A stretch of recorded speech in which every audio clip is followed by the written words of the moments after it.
السلام علیکم ورحمۃ اللہ وبرکاتہ۔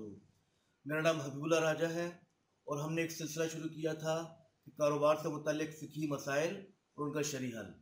آج اس سلسلے کا دوسرا سوال ہے، وہ یہ ہے کہ کوئی بھی چیز قسطوں پر فروخت یا خریدی جا سکتی ہے یا نہیں۔ مثلا ایک چیز اگر 1000 روپے کی ہے اور ہم اس کو 6 مہینے یا سال کی قسطوں پر 12,000 کا بیچیں یا خریدیں تو کیا یہ جائز ہے یا نہیں؟